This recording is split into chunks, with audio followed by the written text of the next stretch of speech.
Welcome back to my channel. My name is Ray, and I am here to talk about the finale episode, episode 7 of the Vampire Lestat. We've got a lot to cover in this episode because this has been the most condensed season of television. We have not given anything room to breathe. So we got a lot of ground to cover in this one. A lot of dangling threads to answer, and then lead us into season 4 as well. Last episode we ended with the double head chop from Daniel and Armand to Louis and Lestat, with I guess Alex being there. He didn't really assist. I guess he was following them and giving information, but we also had the big seance sequence where Claudia let her parents know exactly how she felt about it. We're going into this season with those emotions. Well, actually, no, we're not. Or I was going to say season, this episode with those emotions. But no, we're actually not. Because right after that, Louis and Lestat bounced right on back. I don't want to say they didn't care, but they were very, blasé about it. They were like, well, I guess that happened. The more you know.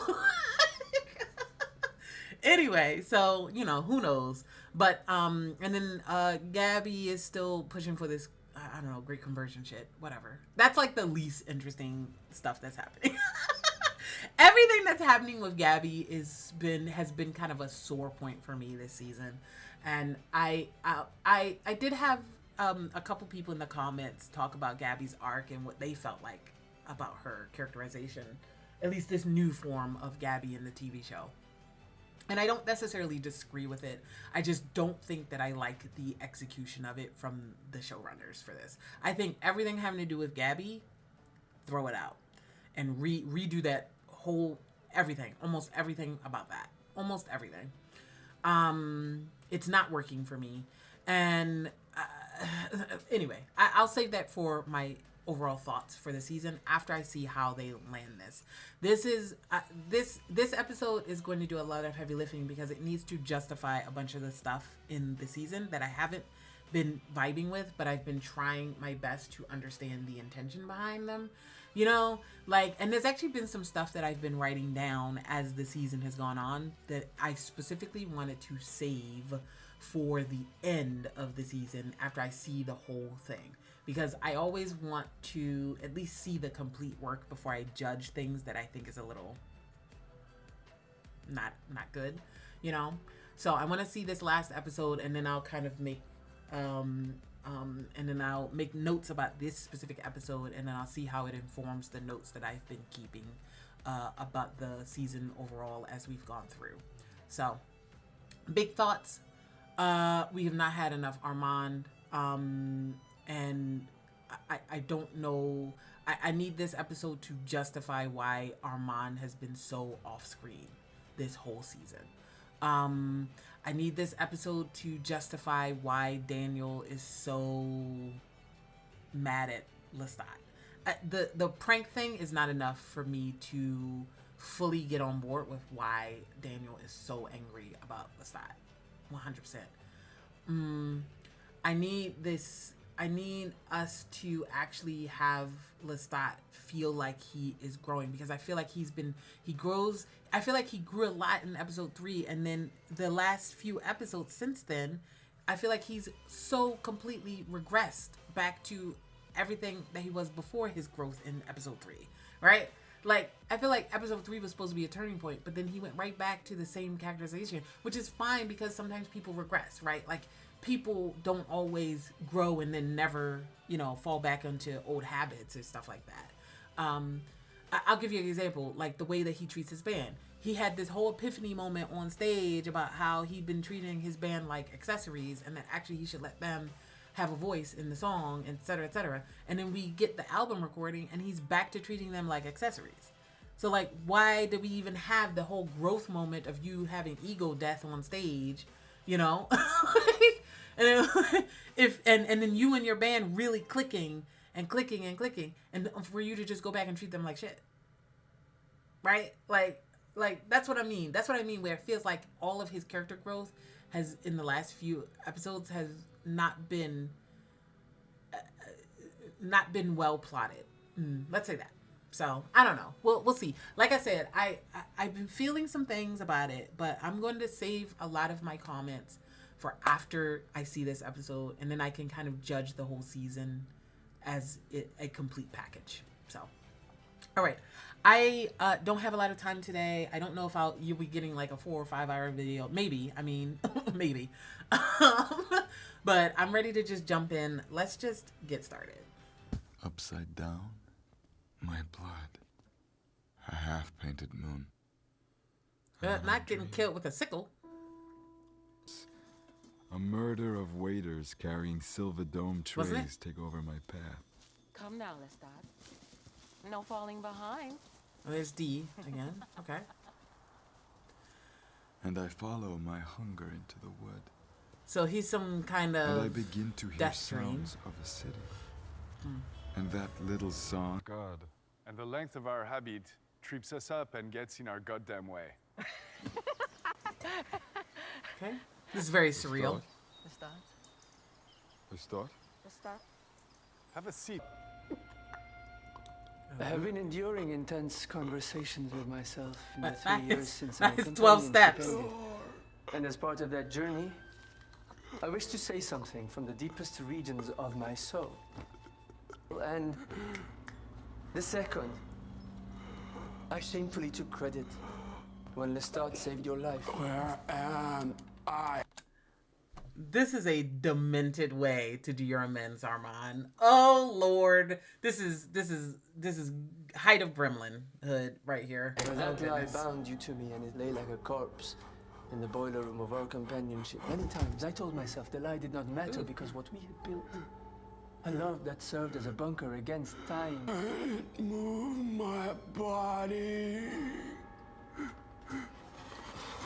And as for the many boys you drugged, drained, and laid That's feigned crazy. resentment when, in fact, I Oh welcomed my your God. their guilt in their That's aftermath, crazy, bound you to me Armand. all the more tightly and allowed me my hours of observation. Pause. Give me a second because I need to come back for this dialogue that he's saying here. That's crazy. Oh man.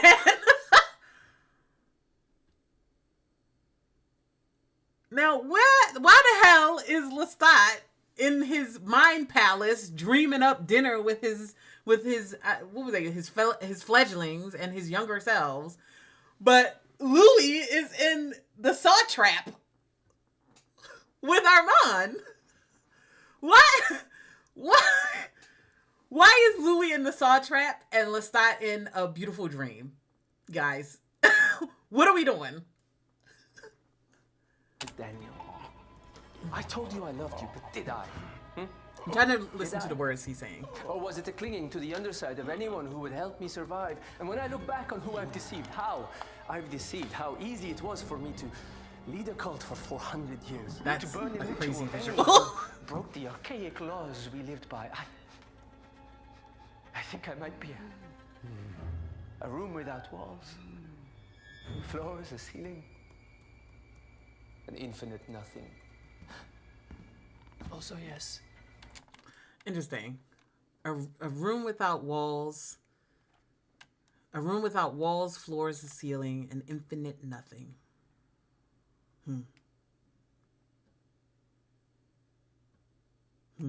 Interesting. I really like that line. That's a good line.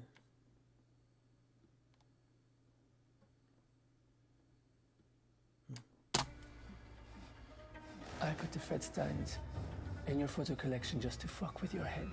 What? Why do we need an answer for that? I kind of wish they didn't tell us that. Oh, I get the decision to tell us that, but I wish that we didn't know that.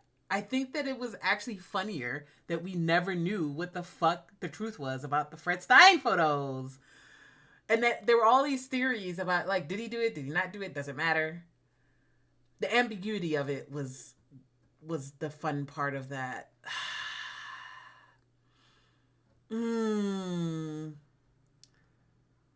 Actually, it would have been funnier if it truly was not him, actually. If he deadass didn't do that. That actually, it was like, what was the theory? The theory was that it might have been Rashid or the Talamasca. Oh, no, actually just Rashid fucking with him. Because he was over it, too. He was just like, what if I just fucked with him a little bit? Okay, if he did mess with the Fred Steins, why? Just to mess with it? I actually don't believe that. I think that he messed with the Fred Steins in order to incite an argument. Because remember, he did that, and then right after that, Louis was so angry that they had that drag-out fight that Daniel was listening to in the background, and they had that crazy fight, right? Like, drag out. And I think that is what he wanted. I think he wanted a reaction out of Louis. That's something that I could see Armand from the book doing in order to incite a reaction out of a companion. So it makes sense on that level. But I did prefer, I think, the ambiguity of it. Of never really some having some things in the story that are just never explained. We'd never find an answer for them, and it's just infinite questions. Anyway, full let's keep going. and heartfelt amends. Now, What? Oh no! it's your turn. This psycho music right now. I am the chair, Okay, sure. the maker. Let's go. Her actual words were, fuck him, fuck y'all, go burn like that dumb nine-finger bitch Antoinette. Okay. Hello? Don't know Antoinette, hello me. Restrain right. yourself, Ms. Brown. So his maker and all his fledglings, including TC, who's not a fledgling in the books. He's just a random new character vampire. Like, well, she's not a new character. Tough Cookie is a character from the book. But she's not a vampire made by Lestat or anything. So that's a pivot that we've taken with her character from the books. I think Tough Cookie is probably the only name that I remembered from the books anyway. Like, from his band. His band were very nothing burger in the books. And then they just kind of disappear from the narrative after the events of Queen of the Damned. But, like, I don't think they die. Like, if I remember correctly, his band doesn't die in Queen of the Damned. They just aren't, they're human, and then after everything that happens, he's no longer a rock star, and so they just go off and do their own thing, and then we never hear from them again. I don't remember much about them. I've told you guys this before. I don't remember much about his band in the books. But I think Tough Cookie, I think, is probably the only name that felt familiar to me. The moment they said TC in the first episode, this is TC on the drums or whatever the hell Lestat said, I was like, oh, Tough Cookie in my mind. But they never call her Tough Cookie in this whole season. So I guess they've decided to not tell us what TC stands for. Yeah. Judgment comes from God, Satan, the simulation. We don't know. No one ever tells us. And yet here we Was are that a- on course number was that a Matrix reference? 205. And also lying on a sideboard in the back room of a butcher shop. Okay, how does he know that? All Saints Day, a Saturday morning. Which means we won't be disturbed, as it's an observant butchery, and it's their Shabbos. So long this avenue are closed. And anyone who might possibly... Saturday, so he's in a Jewish butchery. How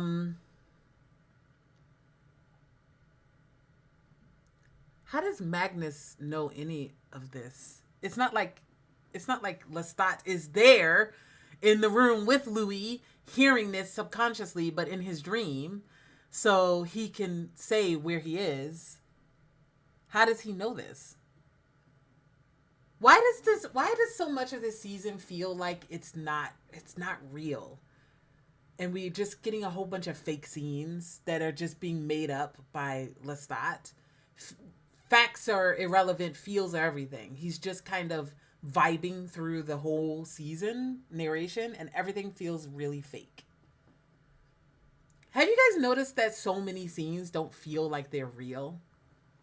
They feel like they are just things that Lestat is making up. And in fact, there's a point where Lestat tells us straight on that sometimes he's just be making shit up this season. Like, everything having to do with the muses feels like something that actually didn't happen at the time, but in fact is part of Lestat's narration on the Failures albums. And that's why they know stuff that they could not possibly know. Right? So this whole dream sequence feels like it's something that he is making up in order to process his emotions coming out of his experience so far this year and into wherever he's about to go, maybe. But like, this is not real. This is just him retroactively adding in dialogue that he now knows in the future when he's recording the album. Does that make sense? That's what it feels like. Think of coming to your rescue.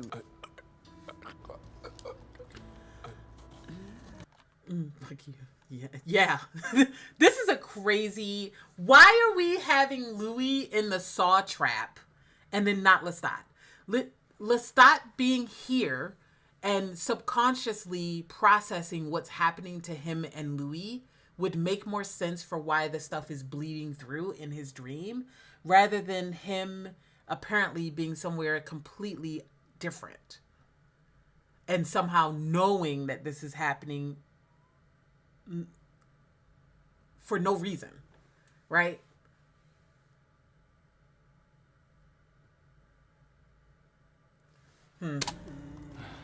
But seriously, why is Louis in the saw trap and why is Lestat in a nice dream?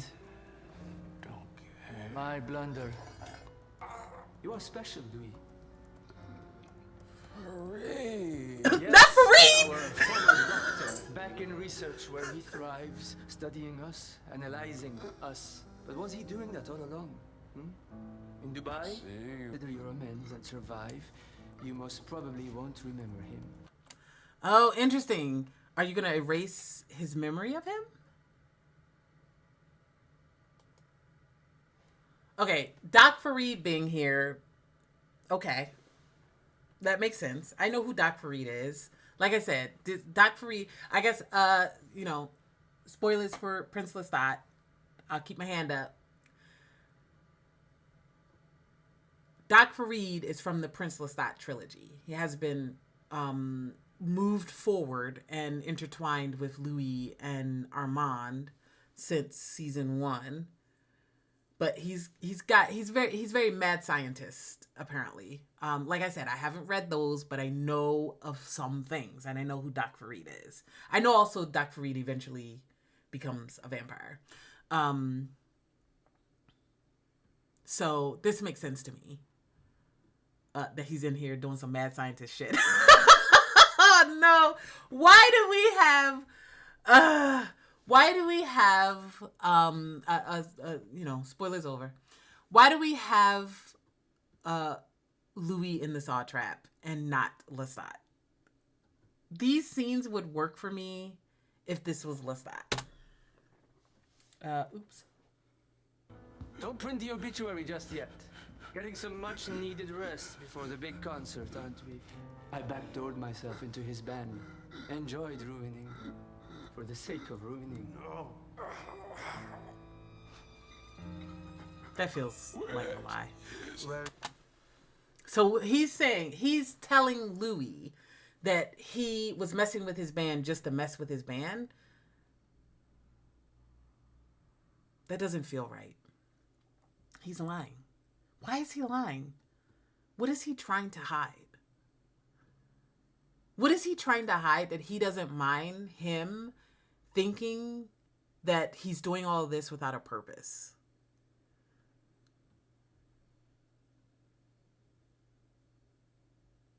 Because if it really was just about ruining the band, then he would have just killed Alex already. Hell, he would have just killed the whole band. Like, there's clearly nothing stopping him from being able to get the jump on Lestat. Like, there's clearly nothing stopping him from getting the jump on them. So if he wanted to mess with them, then he would just mess with them. Or he would just kill him. So what is he lying? Why does it feel like he's lying about this? And what's the end goal? This is kind of baffling, actually. It's with my companion. Ooh, not your companion. Snuck out before the wife woke up, did you? Told me to take my head as far away from her body as I could. Well, they were questioning Not boss. your What wife. size shoe? And 2.5. boss. I think you know you've wronged me. And I think you know the specific ways in which you've done it. You may own the night, Louis, but you're as kosher as clams, Casino. Also, we brought her. No, Rachel's sister, daughter. None of those things. She didn't know. Armand on some diabolical shit. Armand is on some diabolical shit right now. He has regret. This is okay. I see what they are attempting to do. I can see it. I can see what they are attempting to do with this. They are pulling from the section of TVL where he's at his most chaotic, and they're pulling from. This is Frank and Claudia. So they're pulling from TVA, a snippet of TVA, where he's talking about a time from Interview with a Vampire period when he was with the Théâtre de Vampire, where again, he was at his most chaotic, right? They're pulling from those two places to create this scene. The problem is that this would work better if Lestat was here, was in the scene with them, and not wherever in the bowling bag with Daniel for whatever reason. Like, this would work better if he had family dinner with Headless Louis, Headless Lestat, and now their not daughter brought to the table, right? Like, if we had Headless Louis, Headless Lestat, heads in the middle, not quite able to touch, and then we bring in Regina, the not daughter, the not Claudia, the almost Claudia. I think this scene would work better like that. Because the motivations behind him doing this would make more sense if Lestat is part of it, right? This is not good.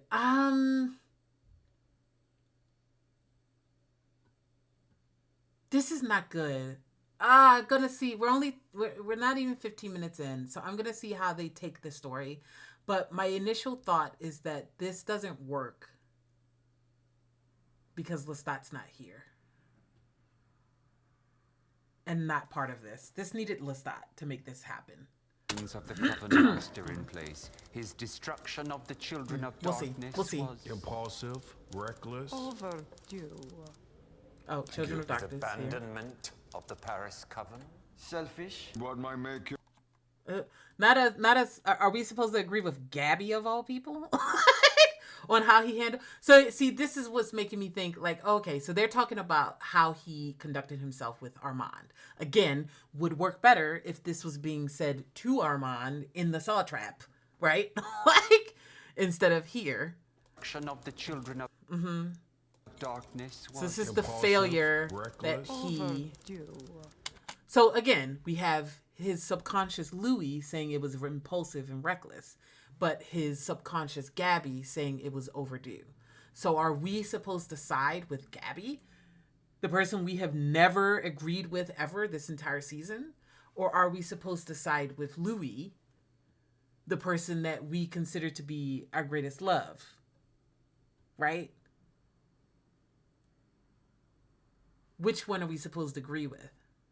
Because if we're taking this at face value, then I'm supposed to agree with Louis in my subconscious that actually there was something about the way that he handled his interactions with the Children of Darkness that was, what did Louis say? In place, his destruction.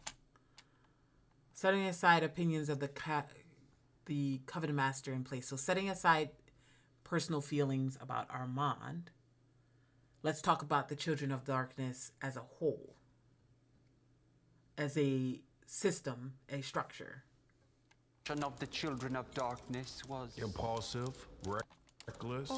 Okay, so he's saying that it was impulsive and reckless. And she's saying overdue. Actually, I think it was both. I mean, in me outside of this, I think it was both impulsive and reckless, but also overdue. But I think what is Lestat telling himself he should think about those events? Overdue. Thank you. his abandonment of the Paris Covenant. Selfish, cowardly. Generous to a fault. So Nikki said selfish and cowardly.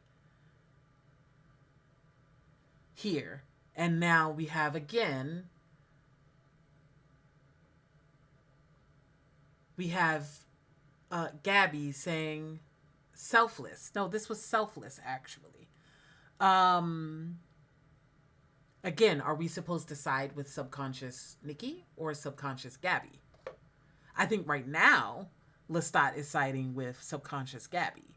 But are we leading to him finally thinking, you know what, I did actually mishandle everything having to do with Paris at that time?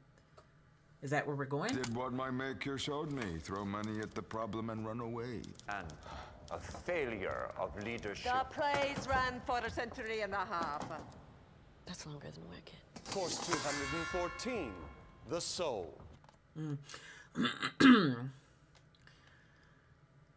So they are saying that he had some kind of intrinsic responsibility to the Théâtre de Vampire. Because in this universe, unlike the books, in this universe, he was a co-founder. They were being dead serious. This is like, it's so interesting how much Armand did tell the truth. Like, Armand wasn't lying about a whole bunch of shit from season 2. Like, he really did only lie about like 1 or 2 things. And the rest he was dead ass telling the truth about. Like he was dead ass. So they're saying that it was a failure of leadership for him to run from the coven, for him to destroy the Children of Darkness coven, rebuild it into the theater, and then abandon the theater just with money.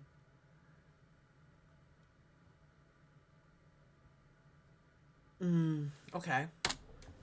Why is he the chair? I am your maker! I knew you for a week! A change in the chairmanship.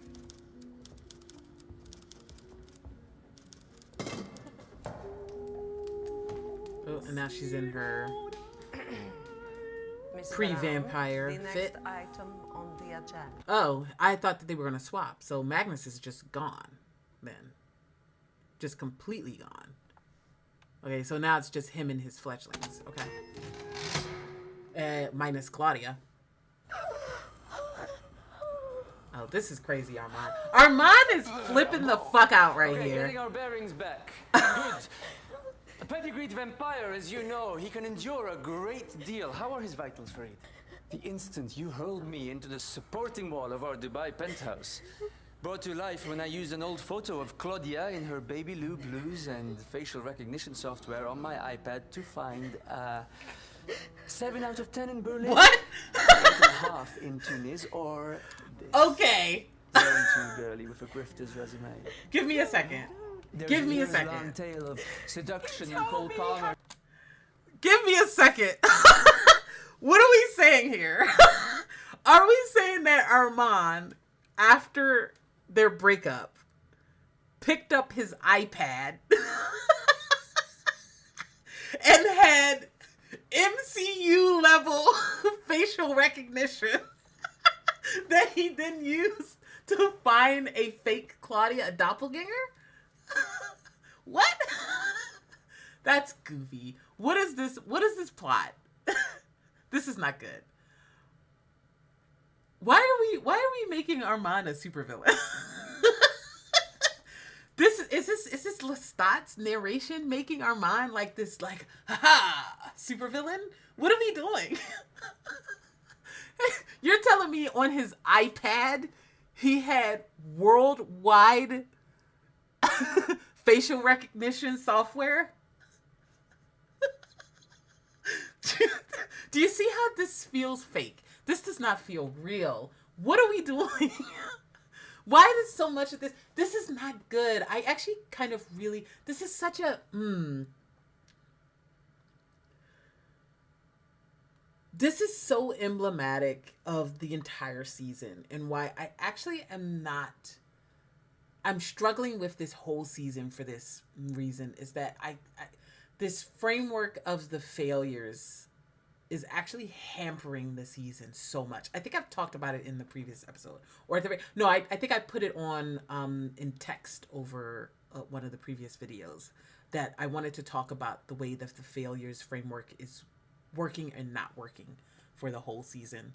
I don't want to talk about it right now because I want to stay lived in this scene, and even though it's ridiculous, this is actually moved into, we are very close to moving into jump the shark mode.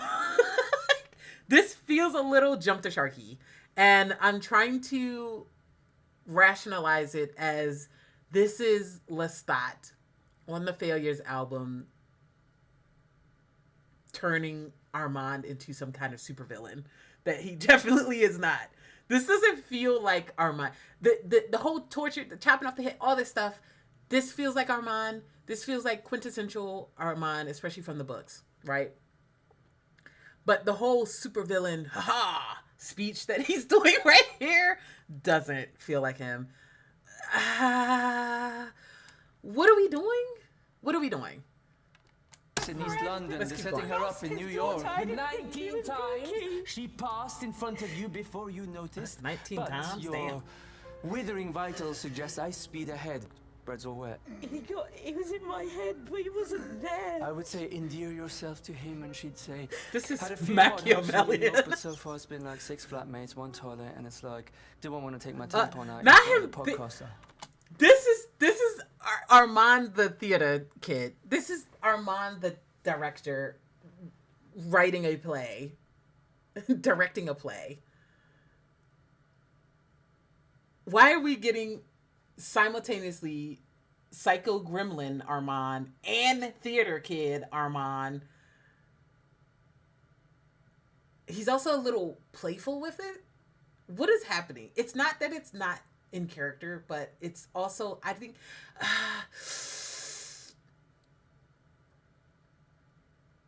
we needed to do something different in the previous episodes with Armand to get us here.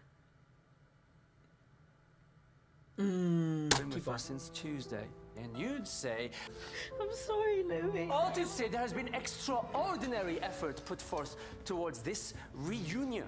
What I gotta do?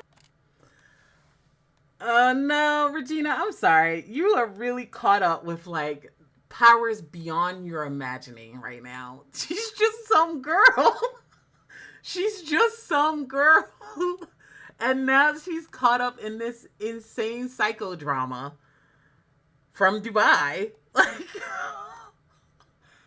oh, Regina, girl, why are we? This is an insane sequence, y'all. I don't hate everything about it, though. Actually, I think there's some merit here, but I think we are not executing this appropriately. And there's also something about the fact that we have this room full of 2 brown men and torturing 2 black people on a live stream in a kosher butchery. Like, what are we saying here? I feel like there's a lot here that they are attempting, and I think it has it's a bit thoughtless in how this is going to be received by an audience. I can tell you right now, I'm very curious to see what the audience at large thinks about this. And I'm thinking that the reaction is going to be extremely divisive.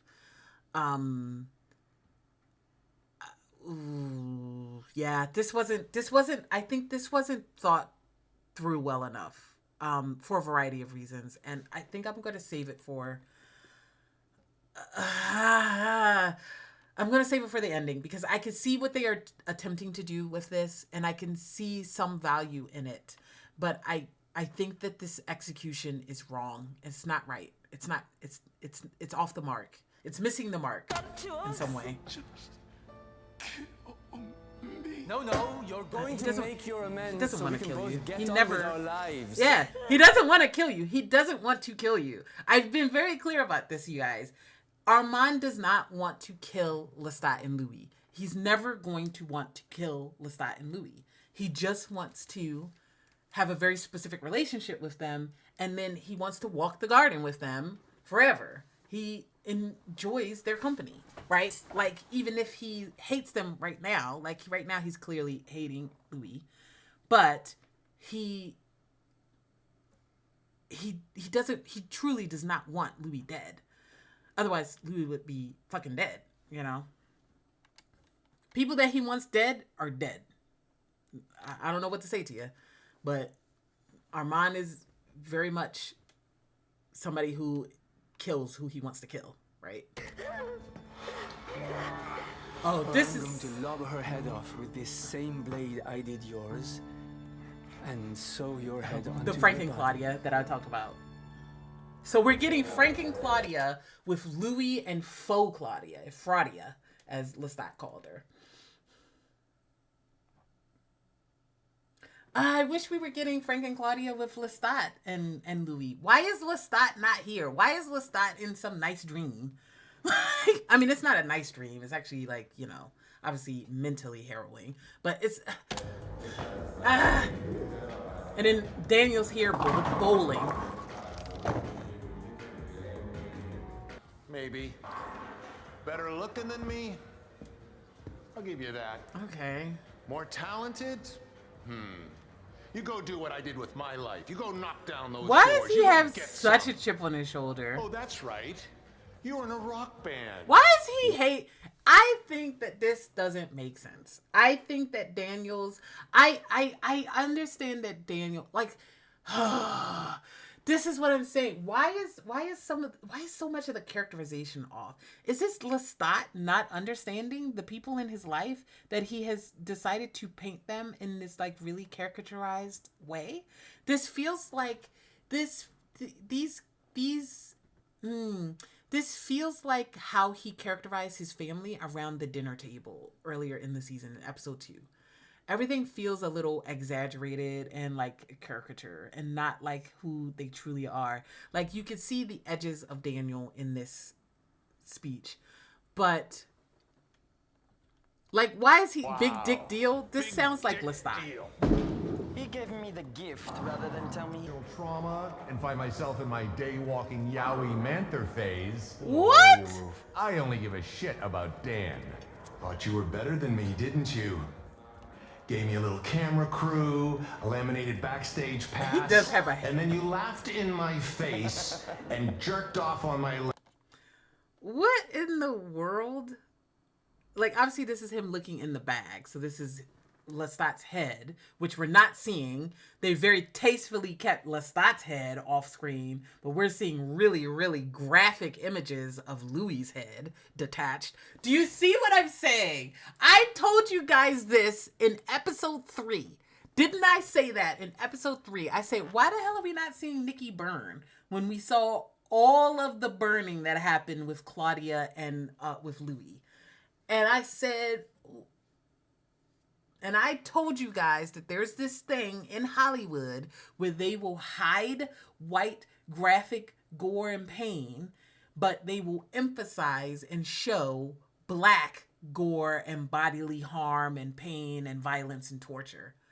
Do you guys remember when I said that in episode 3? And now here we are doing the thing that I said happens, except we're doing it in a way that's nonsensical because this would make more sense if Lestat was in the butcher shop with them. Like, why does this show, why did this season insist on being less than it could have been? It's so frustrating because I can see what they are attempting to do and I can see the edges of the story that they wanted to tell, and it's just wrong and it's just missing the mark on a structural way, on a structural level, and from a character motivation level. Like, this much, why does Dan have this much smoke for Lestat? It doesn't make any sense. It actually would make more sense if he had this much smoke for Louis and Armand had that much smoke for Lestat. Because Louis is the one that left him behind to die in Dubai. And then Armand fixated on him and then killed him and turned him into a vampire. And then started him on this road, right? It would make way more sense for Dan to have this much smoke for Louis than he would for Lestat, because Lestat was mean to him one time. Now, granted, he also had a lot of smoke for Armand after Armand deceived him in season 1. All of Daniel's motivation in season 2 was not about uncovering the truth for Louis necessarily. That was like maybe 20% of his motivation. 80% of his motivation was about proving that he's better than Armand, that you can't deceive me, I'm going to take you down and I'm going to expose you, right? That was like 80% of his motivation in season 2. That I've always felt like at the end of that season, when Daniel exposes Armand, it was not about freeing Louis. I know what the fandom was talking about. It was not, Dan Lou. No, it was never about freeing Louis or liberating Louis or Louis is my best friend, yada, yada, yada. It was never about that. It was always about taking down Armand. It was about Daniel fixating on how can I dismantle Armand, because Armand played him for a fool in season 1. And then he found out Armand played him for a fool twice because he found out about San Francisco, right? So he had double the reason to want to take Armand down. So it's not that I don't understand that his ego was bruised by Lestat and that he would want to take Lestat down a peg. So that's why I was like, okay, yeah, the revenge porn video makes sense to me. Him using the revenge porn video to expose Lestat in some way that he feels would hurt him and destroy him, that actually naturally follows from the humiliation that Daniel, perceived. And then that leads directly into him using the documentary to expose this, because also the documentary is the thing that Lestat has been ridiculing him all season about and playing in his face about, right? So him then using the documentary that Lestat has been sneering at the whole season to then harm him in some manner, that felt like that was Daniel. That felt actually really in character for Daniel from season 1 and season 2. But doing all of this to the point of being okay with the decapitation, I've always felt like that was a bit weird, but I was like, oh, well, maybe because of the Great Conversion stuff and not wanting his, him understanding that that's a bad idea and stopping that would make him be like, and then knowing that it's not going to actually kill them, would allow me to rationalize why Daniel would go along with this plan. But what you're telling me in this episode is that was never the plan. This was never about that, actually. Well, I don't know if I believe that, actually. I'm going to save my thoughts about what Armand said in that scene. I actually think he was lying to Louis. I think he was playing up his, I'm in the middle of being crazy dialogue, supervillain dialogue, but to hide what he actually is doing with the Reid monitoring stuff and with the decision to do all of this right before the concert. I actually do think that he has some thoughts and some plans about the Great Conversion that he's not saying, which we may get in the rest of the episode. So that's why I want to save my thoughts about it until the end. But I do want to talk about Dan's motivation, because it doesn't make any sense for him to do all of this crazy shit. Be okay with all this crazy shit that Armand is doing if your only issue is he made a fool of me, when his recompense for that was the revenge porn video. He's already gotten one over on him. So all of his smoke from early in the season, quite frankly, should be done. So it doesn't make any sense. It would actually make more sense for him to be saying all of this to Louis, because again, like I said, Louis left him to die. He right now is in the middle of he says he's over his transformational trauma, but he's clearly not, by the way. And his transformational trauma is because he was turned into a vampire. And it also would make sense if he was angry about being transformed at a time in his life when he's still struggling. They really should have had him, because he was bitter all throughout season 1 and season 2 about having Parkinson's and the way that his life went, and feeling like it was a nothing burger life, and that everything in his life was shit, right? He was really bitter about that. He was also bitter about not being turned into a vampire in his 20s when he asked Louis for it. And then now here he is, turned in his late 60s, 70s. He has Parkinson's already. It would have been better if we had given him an arc of he still has Parkinson's. He's mad about the fact that he was turned while with the Parkinson's still intact. He's mad about the fact that he was turned after his whole life went to shit, which he mentioned in his anger to Armand in episode 4. And he's mad at Louis for his part in leaving him to die, to go off to be with Lestat at the end of season 2, and then Armand fixated on him and then turned him. Imagine if we had made that his motivation, right? It would make sense, right?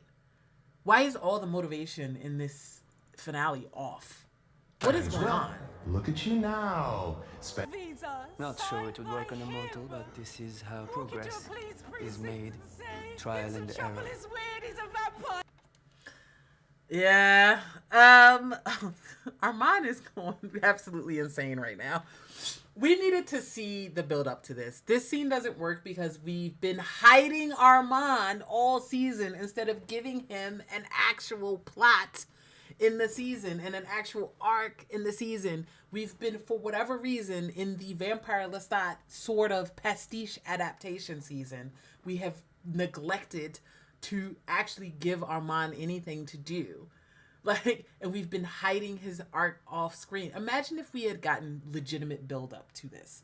This scene would pop, because this is actually really interesting horror stuff. This is like full horror right now we're getting. This is like grotesque grindhouse horror we're getting. This is some good stuff, but it's not being supported by the season. I'm so angry and frustrated because this could have been so good, but it's surrounded by like really terrible plotting.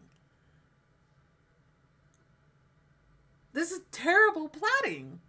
And it also a little bit doesn't make sense, but I'm saving that for later because, oh man, I was not expecting to be tearing into this finale like this.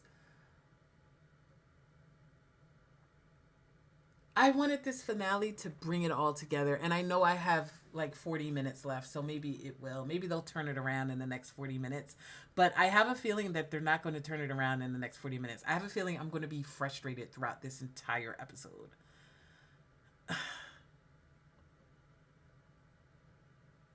I tell you what, Assad and Delaney are acting their motherfucking asses off. This is some good shit. This is some good shit. Look at how supervillain Armand is right here. And he also looks gorgeous as hell. Assad is killing the game. And look at Delaney here. You showed me it would work. Pop it back on, let the blood do its magic. therapy sock holiday. I listened in on your seance last night. I think Claudia would approve of this scientific What? release. We ain't coming out of this. Oh my We're god. gonna Not him saying that. That's so fucking crazy.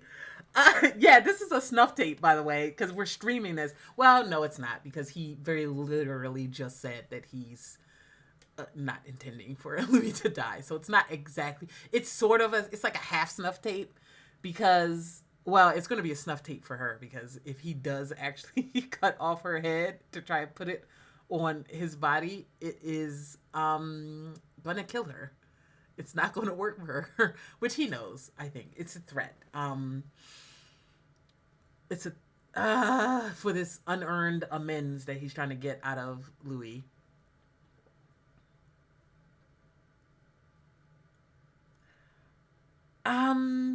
This is proper horror though, and it's like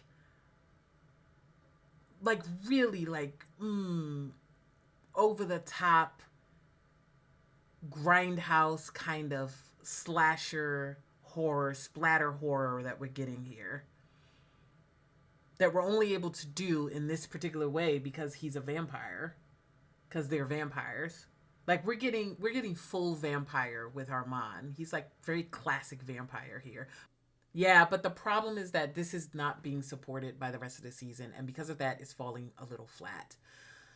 This is going to be really divisive. It's also a little bit racist, and we need, not a little bit, it's actually a lot of bit racist, because we're getting, again, I'm going to remind you, why are we seeing this kind of grotesque, over-the-top brutality against Louis after every season?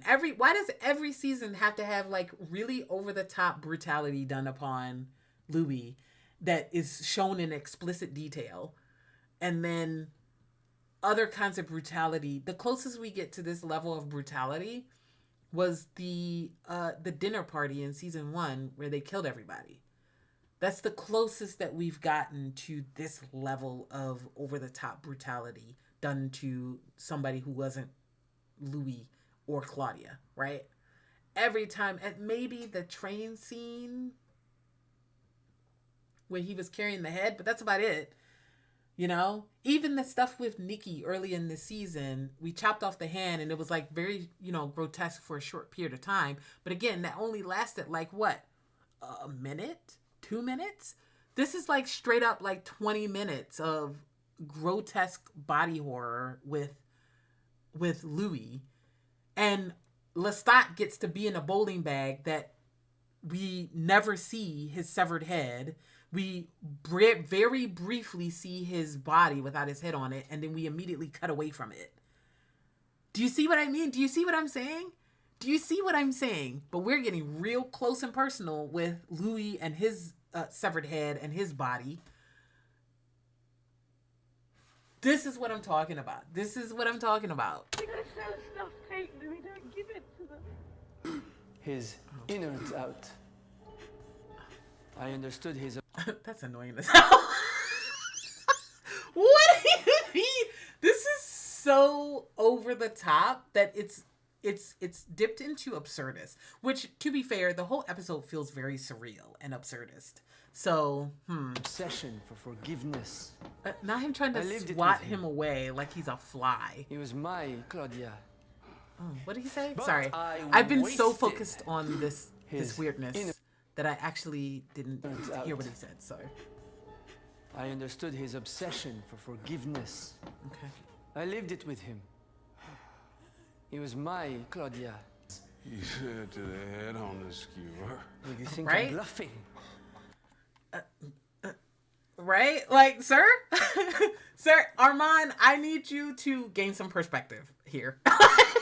This is so cracked, but it does feel in character for Armand in a certain level. I don't know if I believe he would do this to Louis. I know he just laid out his motivation for why he's doing this to Louis, but something about it feels a little weak. But that's also because the structure of this season has been weak. And it's never been more clear to me than here in this sequence that this season did not fundamentally work on a structural level. That they were shooting for something, they were trying for something, and I think that it does not work. I think it doesn't work. But again, I know that he just told me, instead of showing me his motivation for getting here, they just told me in the last, 30 seconds what his motivation is for getting here. Sorry, we're about an hour and some change in, and it's already only 20 minutes. Goodness. So this is going to be a long video, clearly. But, and I could see that being his motivation. I could understand that. He said, listen, man, I devoted 77 years of my life. This is the longest relationship that Armand has ever had. I need us to remember that Armand has never had a romantic relationship last as long as the one he had with Louis. So I understand that part of this motivation, that he feels like he tried his very fucking best in this relationship to try and make this work.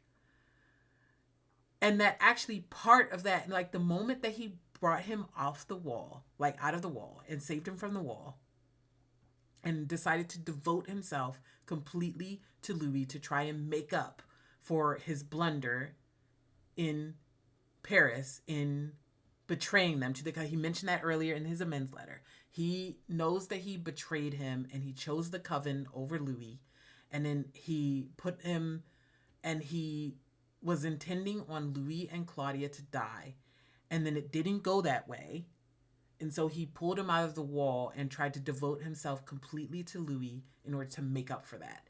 He said that straight up in the end of season 2, that was what he was doing. And I fully believe him, that is exactly what he's doing. He's been in this marriage trying his very best to make up for the fact that he tried to kill him in Paris and killed Claudia, right? That was the reason that he stayed married to him. And also because he was replacing his structure of the Théâtre de Vampire with Louis, right? I fully believe that. I think that is a true statement that he is making, right? But then his one lie, remember at the end of season 2 when the shit got exposed and he ran off to try and talk Louis down from breaking up with him.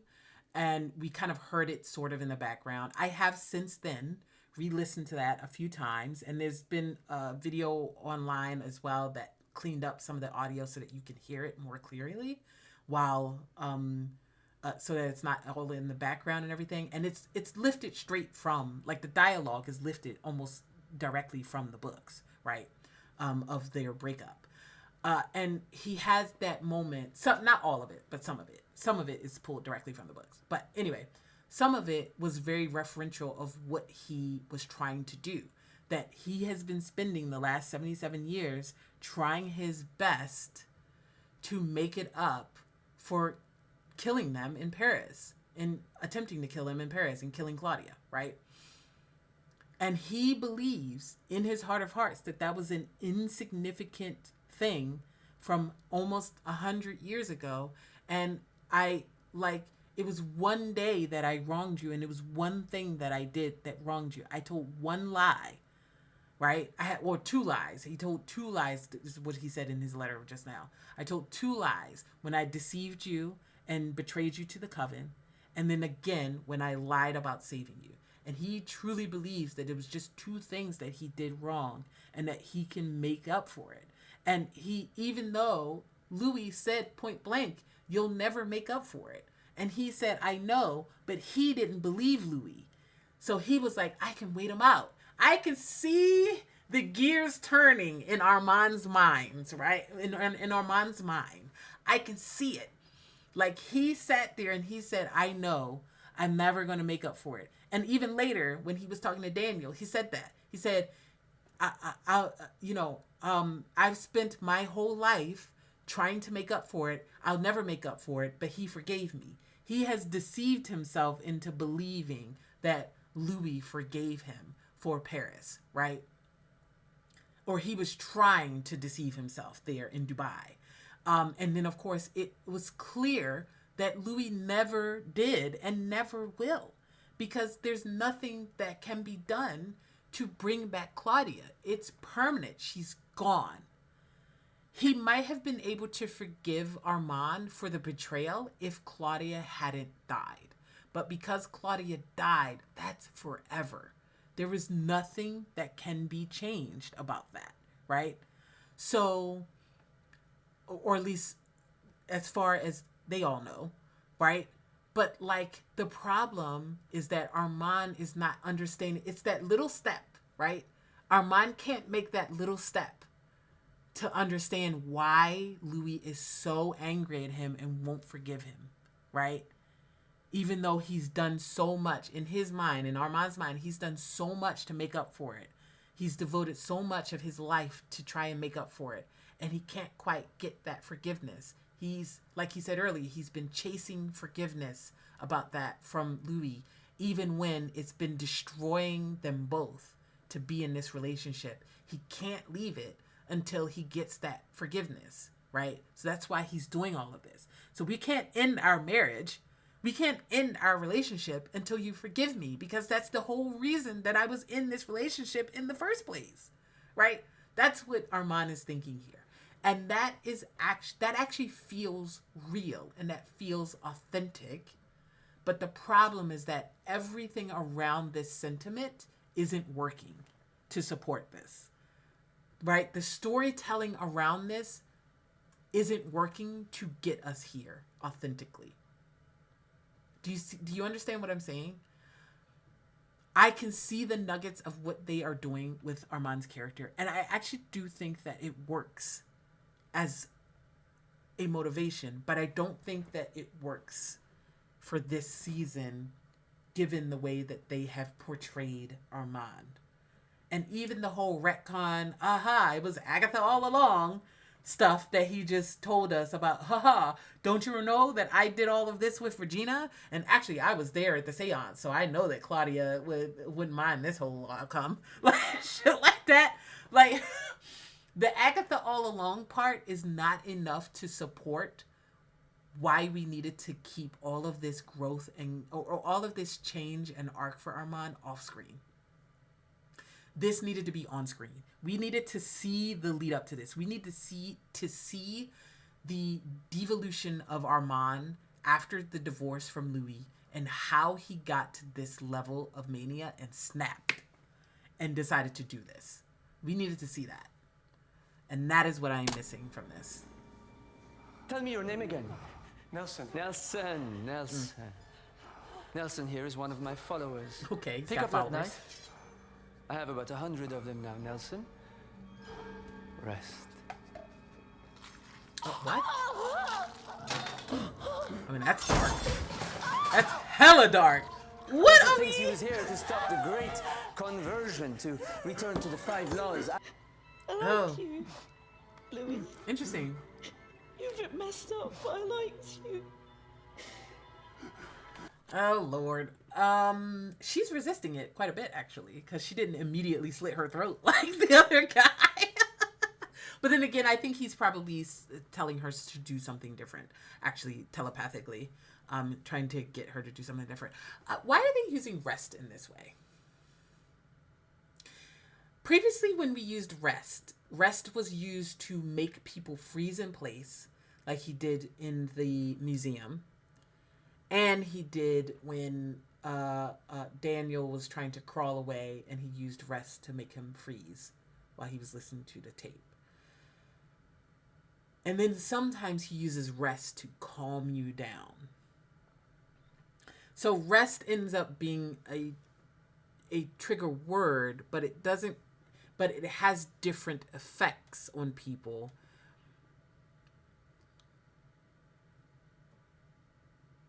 And it's really just the entryway into your mind. And then once he's in there, then he tells your body to do something else. But then, like, when he told Daniel to stand, he just used rise in 2.5.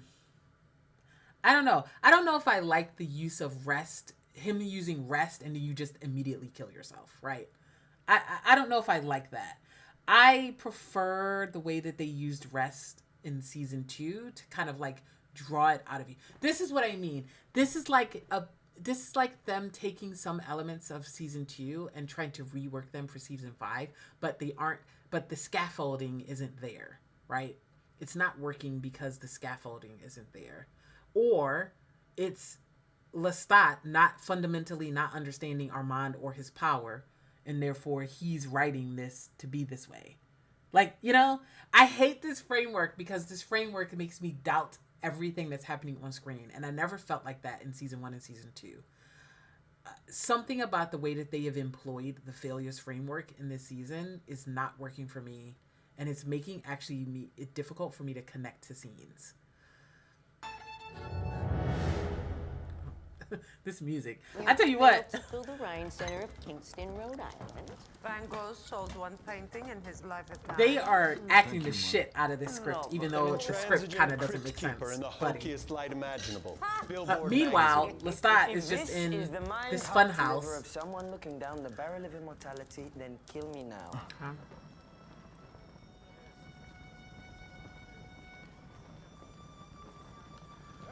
Okay, we're finally seeing the witch burning, the witch trauma. Although it doesn't make any sense, because witch burnings were already done with at this point in time in France, but whatever.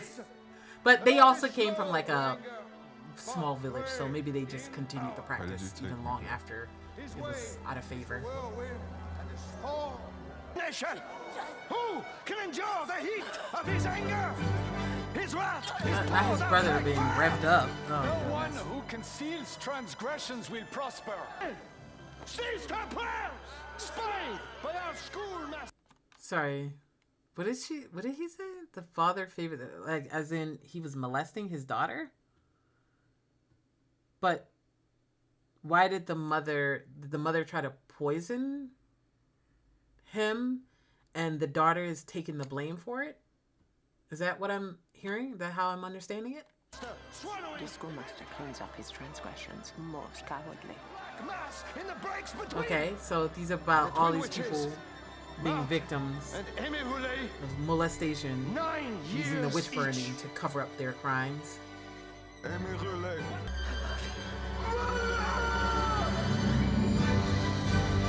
A warning about staying home too long? So are we saying that Lestat subconsciously wanted Claudia to leave, which is why he forced her to watch Charlie burn? Then he kills the wolves. Artifice. I used Yeah, you I to bet. punish. Never forgave you for Paris. Never. I never did. And now? No. Never, yeah. Nope. Hell no. Hell no. Oh, God. So he's, like I said, he's been chasing this one thing that they built their relationship off of, was that if I can do all of this for you, if I just devote myself to you completely, you will forgive me for Paris, and we can move past that, right? And he never will, honey. He's never going to forgive you for Paris, honey. You have to just accept that he's never going to forgive you for Paris, okay? Like, you just gotta live with that. You gotta live with the fact that you fucked things up in Paris. You ruined your potential to have these relationships, and you have to live with that, and you need to build something new after that. It's never going to be what it was. Want to play the concert. Why? Yeah, why? We've been planning it for a year. Excuse me? Nudging it, urging it on Yeah. the periphery, as we do. That makes sense, actually, because they said early in the season, actually, yeah, that makes sense. Because Lestat said earlier in the season that all of their like fame and their exposure and whatnot on social media was paid for by bots from the Talamasca, paid for by the Talamasca. Was achieved by bots paid for by the Talamasca. And that all of their hype came from that. Like, even though the music technically wasn't very good or wasn't suited for human ears, it blew up because of all of the exposure that was paid for by the Talamasca. So that makes sense. So how does that figure into everything Raglan has been doing up to now from season 2 on? Why did he care about Armand and Louis' marriage? To plant a spy in Dubai, in their penthouse in Dubai. Why is he so interested in Armand and Louis? Because remember, he said, I was following them, not you, and you were a fly on the wall. And then he circled back around to Daniel to give him all of the information that he needed to write his book. I think whether or not Louis and Armand are together or married or separated didn't actually matter to Raglan. I think the thing that mattered is that I think he's chasing some information that he believes that these two know. But why? Is it because Armand is so old, so he believes that there's some additional information that Armand knows as a 500-year-old vampire that will give him an answer to something? Or am I trying to posit some stuff that actually is explained to me in the Telemesca show that I have not watched? But I shouldn't need that to understand his motivation in this show. I'm going to be honest. I shouldn't need that to understand him here, which I don't think I do. I think that maybe they are not revealing why he cared so much about Louis and Armand's relationship to plant a spy, Reid, there with them. Make more? We came up with that. You want the great conversion. Use your telepathy, I'll repeat, for posterity. Not use your telepathy. Yeah, this is such a 2-5 redux. But it's not being supported by the season like 2-5 was, so it's actually not working as well. But there's elements here that's good. There's elements here that's working for me. And it's so upsetting that it's couched in stuff that's not working. These scenes are going to be the most divisive, I think, online. I'm interested in seeing how people respond to this, which I'm going to guess right now, not well. I think it's going to be very divisive. And I think that unfortunately, I think that there's a weakness in the structure of this season that is hampering it.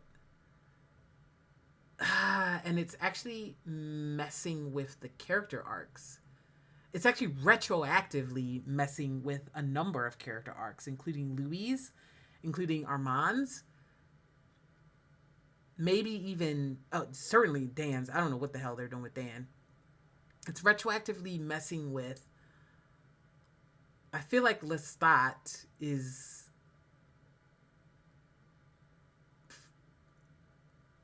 I don't know. I have issues with Lestat too, but like I want to wait until the final 30 minutes to feel how I feel about that. Yeah, I think Armand knows that you were in love. They reminded us earlier in this episode of that moment where Lestat took Louis up into the sky in 1-5, and he was begging Louis to tell him that Louis didn't love him, right? And what he wanted out of that is for Louis to say, I don't love you and I never will, right? So that he could feel like he could move on. I feel like that is what Armand is looking for, is some kind of just honesty about, I don't love you and I never will, so that, like he said earlier, he can move on with his life. He really wanted, not this being his divorce court.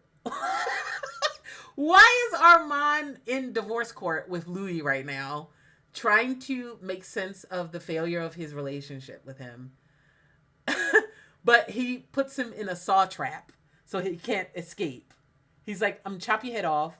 He's doing like 5 different things at once right now, by the way, because he's also doing this stuff with Reid, which I think is actually probably, I think that is connected to the Great Conversion. Whatever Armand is trying to understand about the Great Conversion, I think he is lying straight to Louis's face about not caring about the Great Conversion.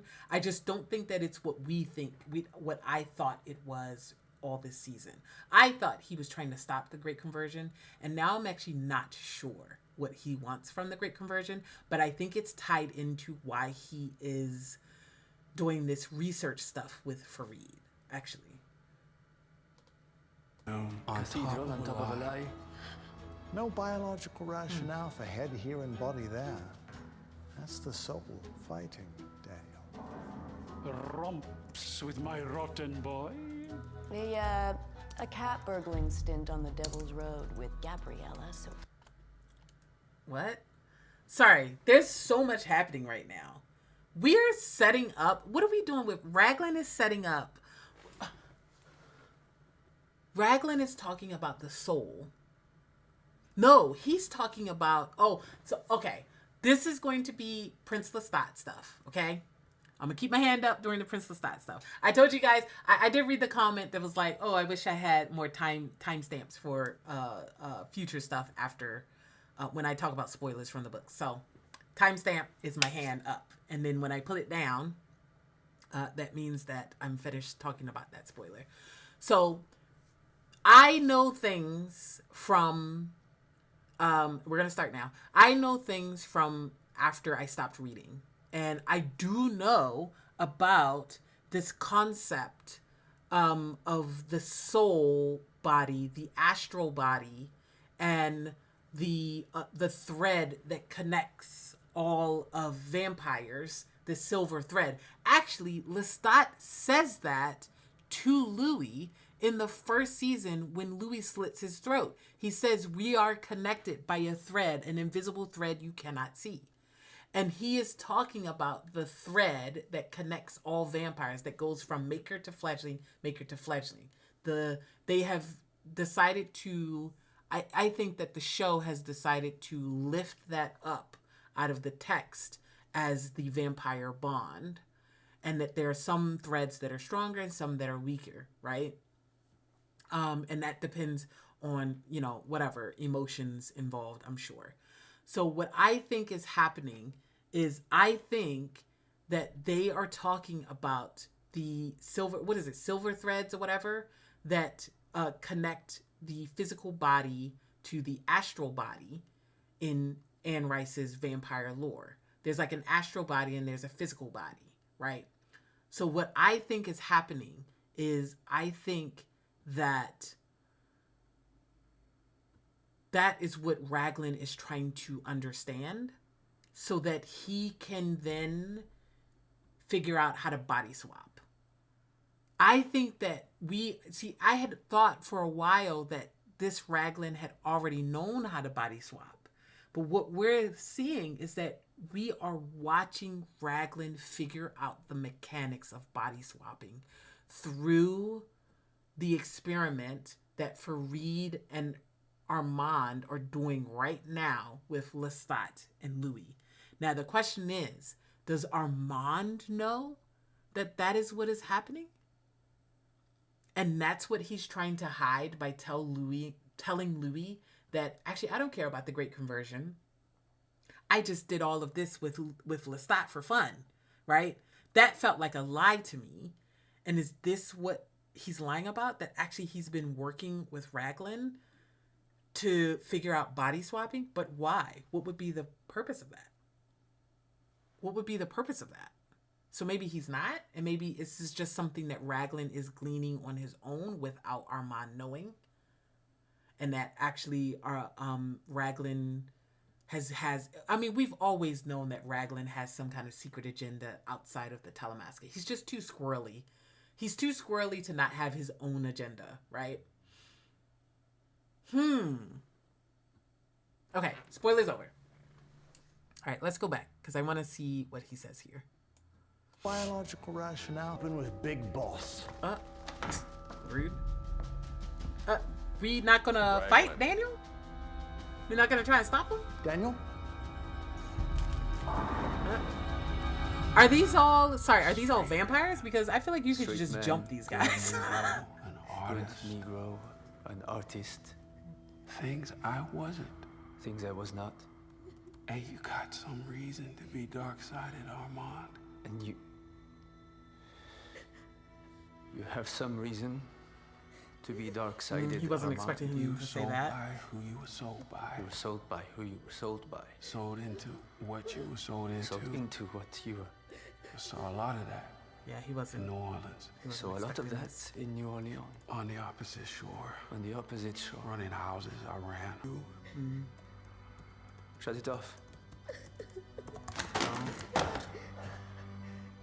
I didn't want to think on my own sins. He didn't want this on tape. Picture you for at posterity. 12. At 12? I run. You need a love that'll cradle you. And I was never that for you. And I'm sorry.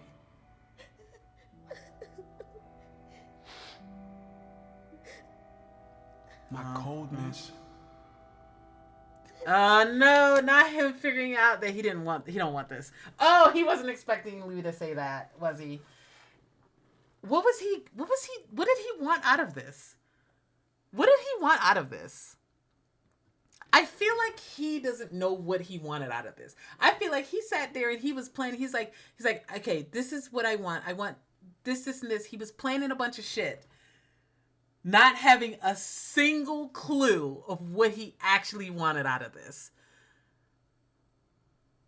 And certainly nothing that Louis is saying here is what he thought he was going to say, because otherwise it wouldn't be working on him like this. Like, oh no, this is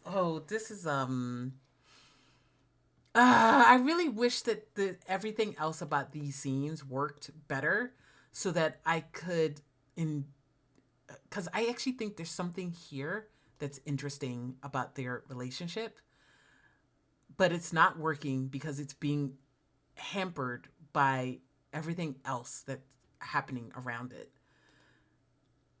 Why is it being held back by everything? Like, this is good stuff, but it's being held back by everything else. They're so close. They were so close with this. It's so close.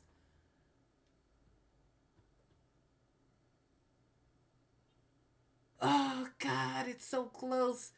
And it's being held back because of everything else. And this is some good stuff. And I should be enjoying it more. And I actually don't hate it. But I hate everything around it. Oh, I hate feeling so conflicted. Maybe I'll feel better about it after the second watch or something. I feel like this is going to have to be an episode that I watch a few times before I can I'm not going to do that for this. I'm going to talk about my feelings immediately. But let's hear that again. What you were sold into. Sold into what you were. Yeah, there's something interesting here that Assad is doing. Straight man. Shut it off. I didn't want to think on my own sins. I want to understand this scene, and I could see. Picture you at 12. Oh goodness, 12 is crazy. 12? You at 12? And Assad is like he full age regress there. Do you see that? Assad is giving this his best.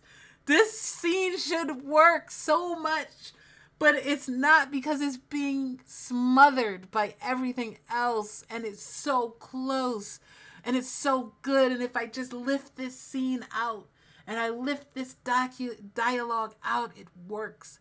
But because it's being hampered by everything, it's not going to be received well. I'm going to just tell you that right now. People are not going to be watching, especially people who have no idea, no clue of the books. They are going to be watching this. Even people who read the books. There's plenty of people who read the books who don't like Armand's character. Like that's fine. It's completely fine. You know, just because he's my favorite character in books and in show doesn't mean that everybody else feels the same way. You know, I understand that. But this is not going to be received well because they did not do due diligence to set this scene up. This is actually such a good Luman conversation, and it's being hampered by everything else. I ran. You and I Look at didn't Assad's talk about it performance here. much. This is fantastic. We didn't talk about it much. Where he hesitates, With where you. he clearly is being Shut it impacted. off. You were 12? Yeah, he was 2 Scared? seconds away from sucking on his own thumb there. He Poor fully boy. age regressed there in that second. This is crazy. This is a You need a crazy love. performance. That'll cradle you. I wish that You should have that. I wish this was just straight up just Jacob. And I was never that for you. My coldness. Yeah, he's looking at this like, why the fuck did I just do this? He looked at Regina and then he looked at Louis's body, and I think this is the moment where he's realizing what he just did and why that was not a good idea. That was not the right way to approach this. And he doesn't know why he just did this. I could tell that that's what he was thinking right there. That he looked at Regina crying, and he looked at the body, and he was like, what the fuck am I doing in his mind?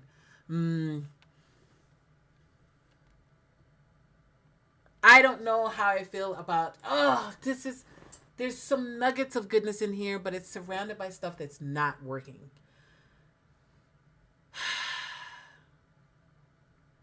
Like, there's something interesting in Louis knowing exactly what to say to Armand to get him to calm down here.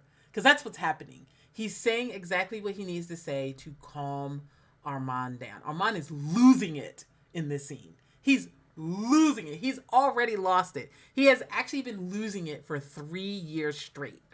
Like, deadass. He's just been imploding. I wish we had seen that on screen instead of you telling it to us here in the finale. We should have been seeing his devolution across the entire season as he reverts back to his Children of Darkness era with the cult, and then he reverts back to his Théâtre de Vampire mania with the play that he wrote with Regina, and this whole spectacle here that he's putting on for the. Do you see how they are combining the Children of Darkness, throw my followers on the fire, Armand, combining him with Théâtre de Vampire, put on a lynching trial against these two, my ex-boyfriend and his daughter, his almost daughter-sister, right? He's retreading, he's regressing to these moments. We're also adding a little bit of TVL Armand from when he had all that smoke for Lestat. And this could be actually really compelling if we would support it in the season properly and give him a proper arc instead of using him as end of episode shock cliffhanger material and nonsensical comedy of episode 4 as he's going through the 12 steps. Imagine if we had just taken Armand's arc and his devolution after his divorce seriously and actually led him here in a more logical way that was earned. And then these scenes would feel so good. I mean, they wouldn't feel good because we're brutalizing Louis again, which is a completely different conversation we need to have. We need to talk about how often we brutalize Louis. And I guess Claudia, in this case, Claudia Comp. We need to talk about that. Absolutely need to have a conversation about it. These scenes are so good. Some of this dialogue also is really good, but it's not working because we haven't built to this at all in an appropriate way. And Assad and Jacob, I wish Jacob, instead of being a head on a plate, on a spike here, I wish it was just Jacob being held in place by Armand's telepathy. This scene would work completely the same if he was just holding Louis here, and then we get to see slowly over this conversation his hold slip from Louis, and then Louis gets to actually just move in the scene and just emote. We just get to see Jacob emote during the scene. Like, we could rework this scene so that Jacob is here. Like, I know that this is obviously Jacob probably green screened in and whatnot. Like, right? I understand that. But what I'm saying is that he's just a head on a spike right now. And this is all telepathically. I wish we had just had Louis in the scene, intact, emoting with Jacob, putting on a performance of his lifetime, across from Assad putting on the performance of his lifetime, because this is some good shit. But the Machiavelli butcher shop saw trap part of this, which is, I guess, fun on a horror level, is hampering the emotional level of this. And I'm sorry. Because Louis has known him for nearly... he immediately is like, why did I do this? He knows that he was wrong about it, but he's never going to admit it. He's never going to. Drove you to this. That's a crazy thing for Louis to say, but he's saying whatever that Armand needs to hear right now to calm him down. You. For a while.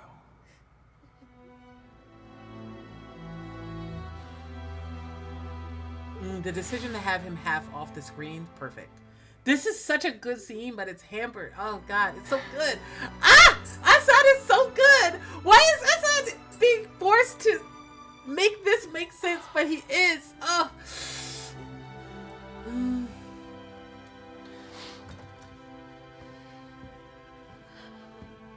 Reid is like, what the fuck? And Reid didn't hear any of that. None of them heard all of that, so they don't even know. Happen to girlies who talk. Not girlies. His manicure is crazy. Hold on. This is this manicure. He said, "I want to look real good when I'm torturing my ex." Like, what the hell? Look at his beautiful manicure. Why did that stand out to me? Assad has beautiful hands, like absolutely beautiful hands.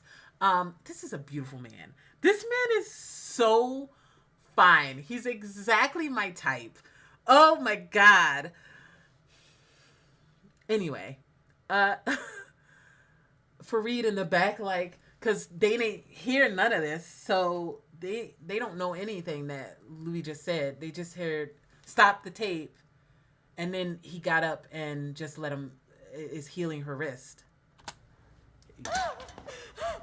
Yeah, get out of here, girl. Girl, get out of here. Girl, take your money that you got from these two psycho fucking vampires and get the fuck out of here. Good Lord. 2 points plastic surgeon. This is not my field of expertise. Not carving your initial in his chest. Why did we do that? I mean, I know why we did that. I know why we did that.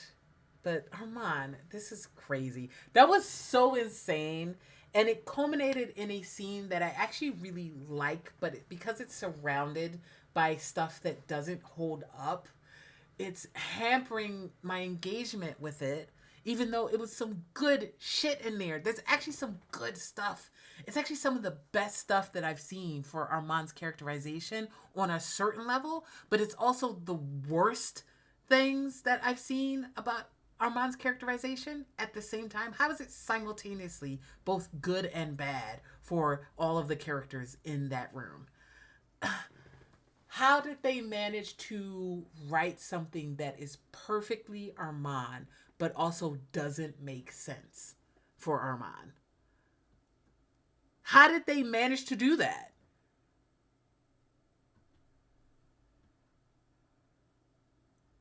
And when a couple of things being different would have made that whole scene be 100% from top to bottom perfect.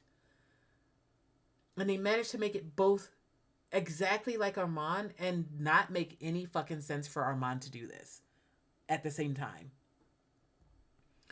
Oh my God.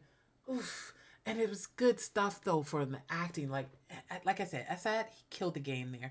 That whole sequence and the zoom in, the slow zoom in from the mid shot or whatever, zoom in on Armand's face until his face was halfway off the frame. And then he started to cover, like when it started to get really vulnerable, he like turned off the tape, and then he stopped saying what Louis was saying so that nobody heard it. It's just between him and Louis. Very similar to early in the season when something got really real with Lestat and he just shared it with Daniel.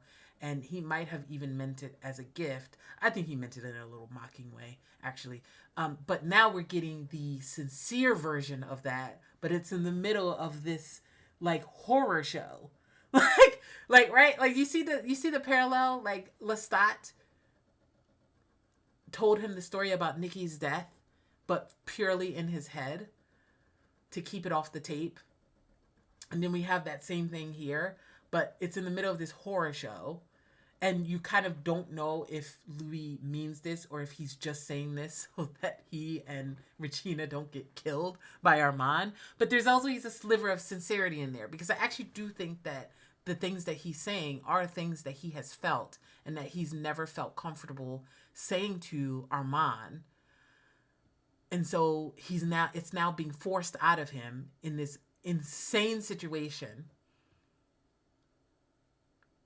But you can't trust it for a number of reasons. One, because Lestat could just be exaggerating this whole scenario, because again, we have to remember that all of this is happening in Lestat's mind, unless they find that live stream tape and like somebody recorded it and we actually see that all of this dialogue is exactly the same. We gotta trust that Lestat is recalling this, or for the failures tape, correctly, right? But then there's also a level of this was coerced and tortured out of Louis. So is he even saying this just to survive? Or is he saying this out of pure sincerity? Was it forced out of him, but it's how he truly feels? Because I actually don't think that he said anything earlier before this. Like, he was very insistent, I don't forgive you for Paris, and I never will. I never will. And I don't forgive you even in this moment as you torture me. Like, I'm never going to forgive you for Paris, right? And he held Louis, like, held to that throughout this entire session. And even here, he's saying this, but he's not talking about Paris. He's talking about Armand not seeing Armand for who he is and acknowledging Armand for who he is and who he was and who he has become, right? And ignoring it because he didn't want to face things that he felt about that Louis felt about his own past, right? I think that there's some truth in that, but I also think that it's kind of couched in this coercive, psychotic scene so that you can't even fully trust it. It's that thing, right? That thing where they tell you that torture doesn't really work, because torture, when you try to torture information out of somebody, that person will say whatever they want, whatever they think you want, to make the torture stop, right? That's the same thing that's happening here, right? So you can't trust that he's saying the truth, but then they also are all like vampires, right? They're all vampires. Well, except for Reid and Regina, but you know what I mean? Like, our mains, they're all vampires. So this kind of level of grotesque shit is, I don't want to say it's not par for the course, because it's only par for the course for like Armand and like maybe Lestat. Lestat be doing some crazy shit, which I guess they were saying in the scene with remember the guy, the opera singer or whatever, calling him forward to recount his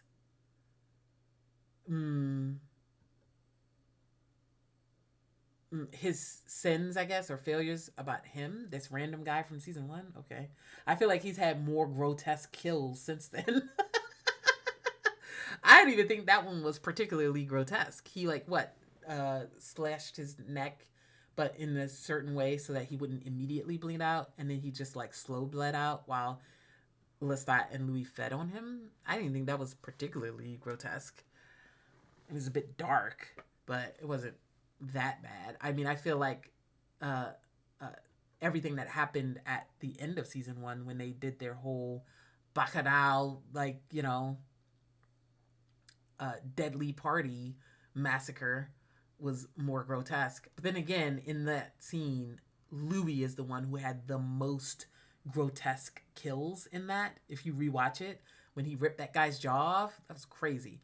He had the most grotesque kill in that, and second most was when Claudia ripped out that guy's eye and spat it out. And then everybody else was just mostly like, you know, biting. But those two had the most grotesque kills in that scene, actually. Interesting. But anyway, back to this. It's so close. It's so interesting. It's got some interesting character work, but it doesn't feel earned, and it doesn't feel supported by the narrative prior to this. And I can tell you right now, it is going to be so divisive. And I can tell you right now that people who already don't understand Armand are not going to like this episode and not going to understand Armand more after this. This is the wrong way to have presented this. I don't want to say the wrong way. No, it is the wrong way. But I think that what they wanted to convey with this scene is going to be difficult to convey for people who don't understand Armand already. This is not going to be doing this is not serving Armand's character in a way that I think the writers wanted. It's not going to be received well. I can tell you that right now. And people who already misunderstand Armand are either going to be misunderstanding him even more, or they're going to think that they understand him now, but they're going to get the wrong thing out of this whole scene, right? I can already tell this is going to be so divisive. Told him that she wanted more. Gives the gift to a pimp who lives to make him miserable. Daddy traps him, slits his throat, and fucks his ex. A lot. Could be nice. Okay. Why are we like this is like the third allusion to how much Louis and Lestat have been fucking Armand that we've made in this episode alone. We had what did Armand say? Our heady copulation or something like that during the betrayal era. And then again earlier, like your romps with my rotten boy. Like, good Lord. Why are we constantly talking about how much we have been fucking Armand? First of all, why are we talking about it and not seeing it? First of all, because I deserve to see some of that. Like in this season that has almost no. Never mind. I'm not gonna get into that. Why are we not seeing these? Why are we just alluding to the Lesmond relationship in the background constantly? Abandoned in New Orleans. Gives the gift to a pimp? I said, let us let go of the pimp stuff. I need this episode to be the last time that we care about Louis being a pimp. Do you guys feel like we have been leaning into it for this season way hard? I need this to be the last episode where we actually, I don't want to say that. I do actually think that it's part of, but like there's ways to talk about Louis and his relationship with exploitation of others. Especially as we transition him to now, I feel like in present day, we can talk about his exploitation of others as a John with Regina, and then as a whatever the hell is going on with the farm. They needed to make the farm be an enterprise that Louis is doing. I kind of wish that they would reveal that the whole system of the farm that so many vampires around the world use is actually Louis. And that's Louis's business, is exploiting all of these people for their blood now. Instead of for sex, now it's for blood, right? Because that was kind of his, I don't want to say his idea, but that was kind of something that he had put together for Dubai, right? Is creating a farm so that he could drink without killing, right? But it's still exploitative because you're targeting like students and stuff like that who are poor students and, you know, people who are down and out for still using their body in a vampiric way. It's very vampiric. It's very emblematic of what vampires represent in our examination of societal structures, right?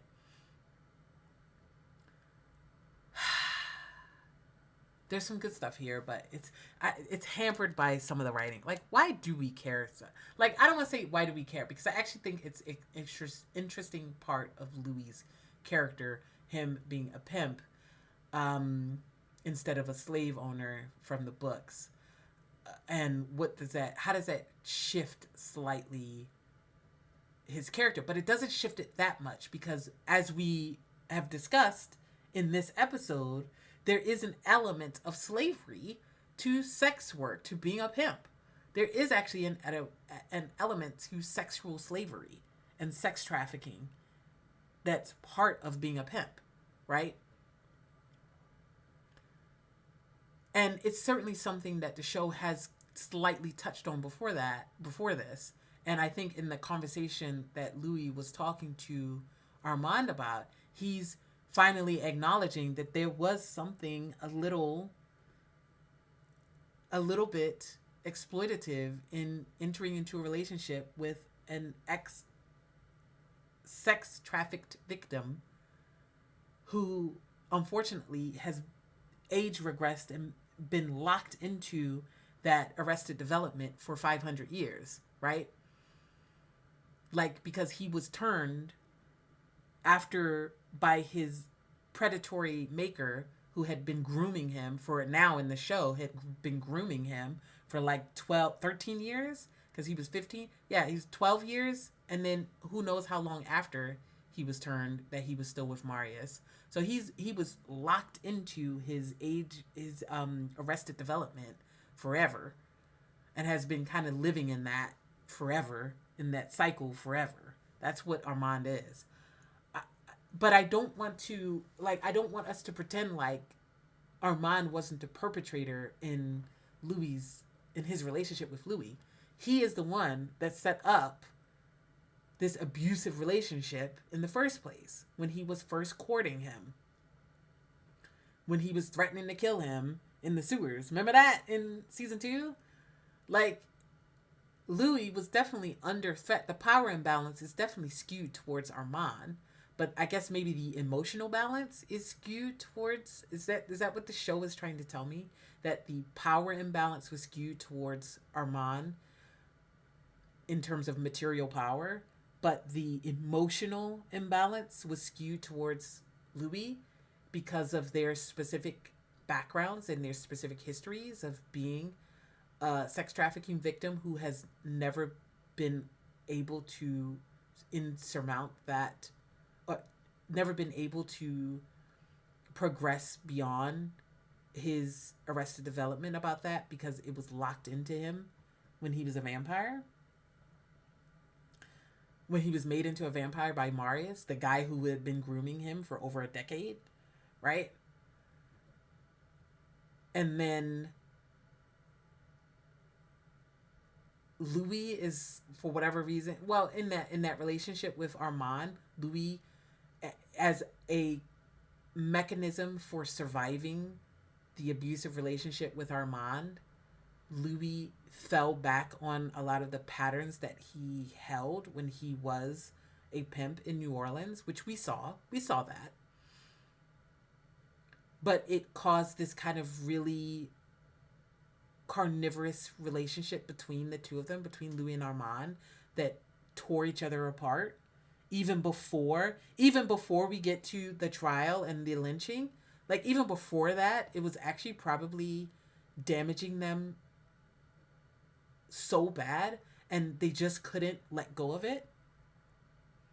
And then it just spiraled out of control as Armand grew more and more jealous and internal and violently angry. And then it culminates in the lynching. Well, it culminates in the feelings of rejection when Louis made Madeline.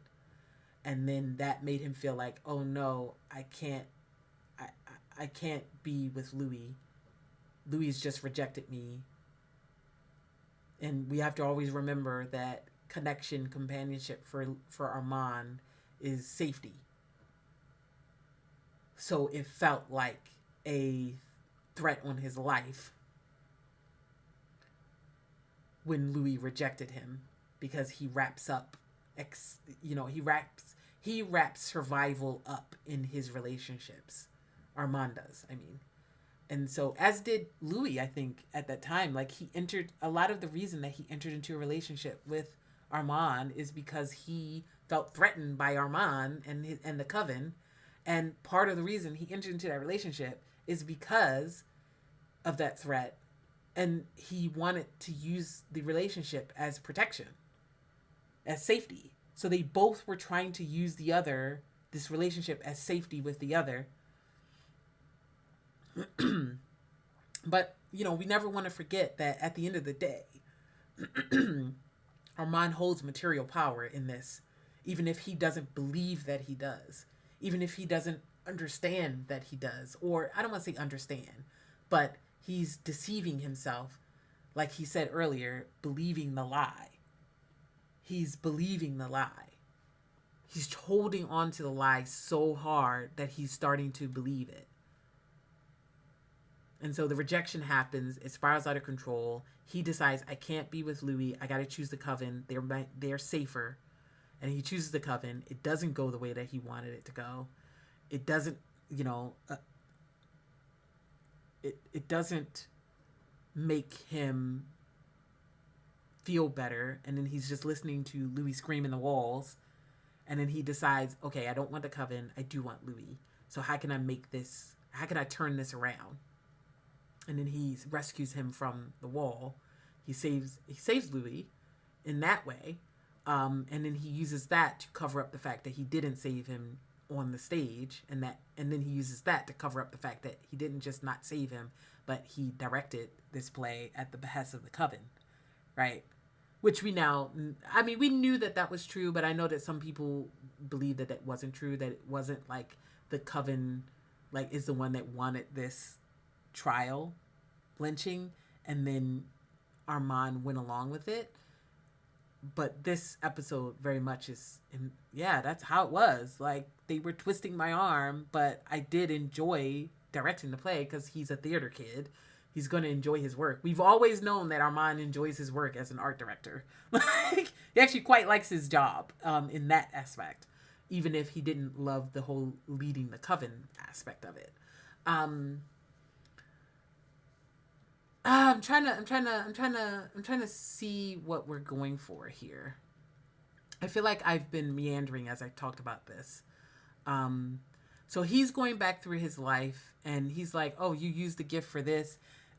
Why are we at the table judging him for what fledglings he makes, for how he uses the blood?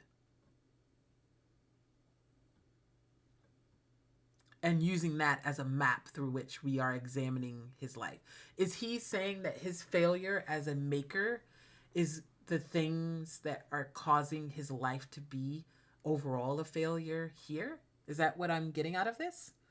Is that he is examining all of the ways in which the generational trauma of from maker to fledgling, from fledgling to their fledgling to their fledgling, the way that this cycle is ruining lives? Is that what we're getting out of this? Let's him drink. Kills the daughter, saves the pimp, rots in a rotting robe. Pause. Did they just say that Lestat? Did they just confirm that Lestat really did participate in the lynching trial to kill Claudia, and this whole time has just been putting that all on Armand, when actually you did participate in that?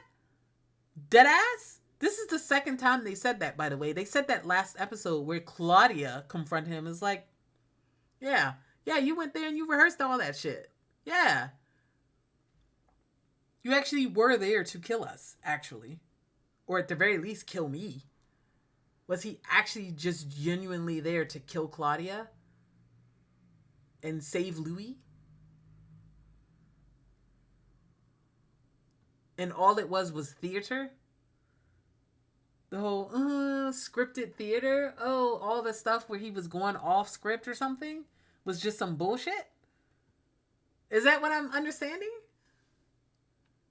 Or are we, again, not supposed to believe? Are we supposed to believe that what internal Gabriella is saying is true? Or are we supposed to believe that what she is saying is false?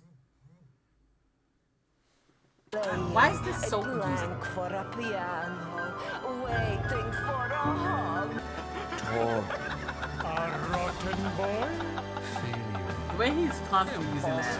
Imprudent. Himbo of Hambone. Did you stay home with cabbage? Great.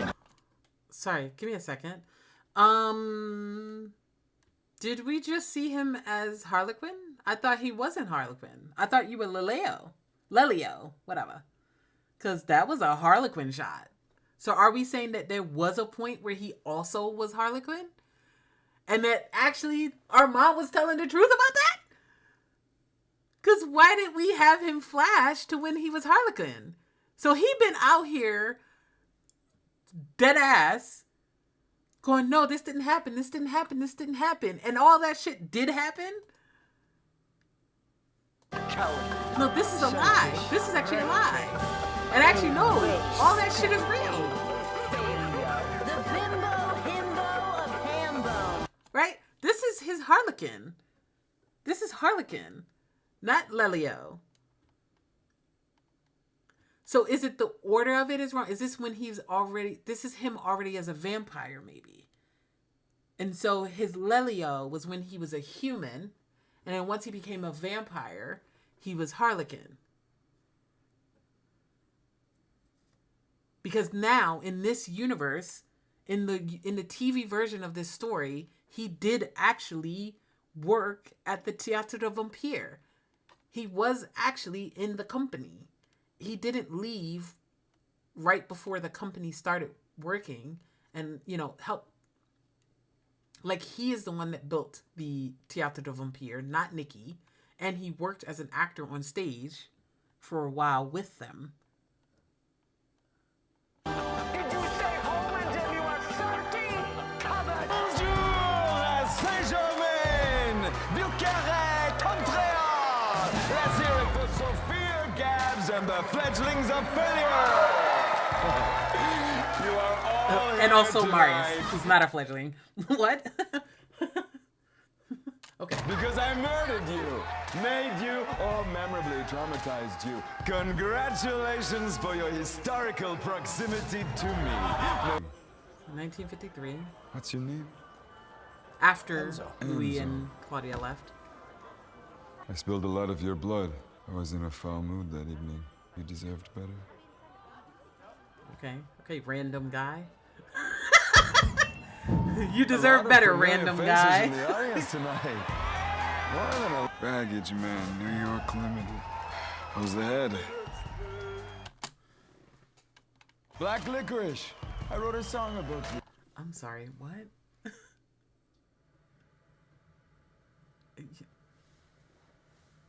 Oh, because he's eating black licorice, but also... This feels a little racially motivated. Why does so much of the season feel racially motivated? In a weird way that's not earned. Anyway, sorry. Did we just see the train? So the train scene actually happened. So it's not that the whole train scene didn't happen. It's that he didn't say that one line that Claudia said. So I'm sorry. Then I don't care about the truth of that. Oh, I never would have said that. I don't care, actually. Now, you know what? 'Cause that changes almost nothing. Oh, you didn't threaten to kill her right there. You just threatened her with this insanely over-the-top violent shit where you ripped through the train and then ripped off the train conductor, his head. And then you forced her to come back home. Yeah, she did have a right to slit your throat, betray you. And sorry, that was bad. I'm actually fired up because now you're telling me that he did do that shit on the train. The only thing he didn't do was that one line. Right? How's the head? So he did everything else from that scene, which means that Claudia wasn't fucking lying except for about the one line that's honestly inconsequential because you still went there and you still gripped her up and forced her back home, even though she was about to escape and leave y'all behind. So now we know why she went back. You know, I had been wondering that. I was like, why would she go back? Like when she's self-sufficient. She could just have left both their asses. But now we know that he really did force her to go back. So she felt like it was the only thing that she could do to escape, which is to lie about this thing that he said to her on the train to get Louis on her side, manipulate him into being on her side, and then kill him together and then escape together. So then you're telling me that she completely was in... I'm so sorry. That's completely within reason. If you did this crazy shit and you ripping off heads in front of her... Like, listen, I know that she also rips people apart, and that's not a new thing for her. But it's that in combination with forcing her to come home that's the problem. Right? Like, if this was just a fun daddy-daughter day out where we go out and massacre a train, then that'd be great. But that's not what it was. It was she was about to escape and reach freedom. And then you showed up, ambushed her, and forced her back home. I don't care what words you use to do it. It's the action that matters. Right? Sorry, but feels don't matter. Facts are what matters here, sir. Feels are irrelevant, right? Like, at the end of the day, you did do that shit. What a mess. I wrote a song about you. I killed you in the lower ninth. Fucking great!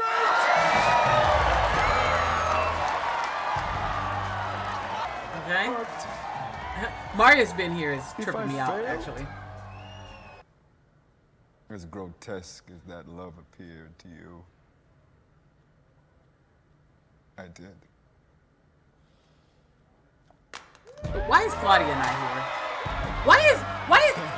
Why are they paying Lesmond dust? Because Armand should also be here, by the way.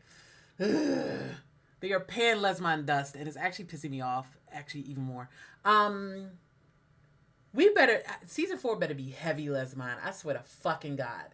Because if we have gutted the philosophical through line of the entire TVC by removing Lesmond completely and making it just something that happened a short period of time where they was just fucking all over Paris instead of what it should be, which is them being set up. I mean, I actually have thoughts.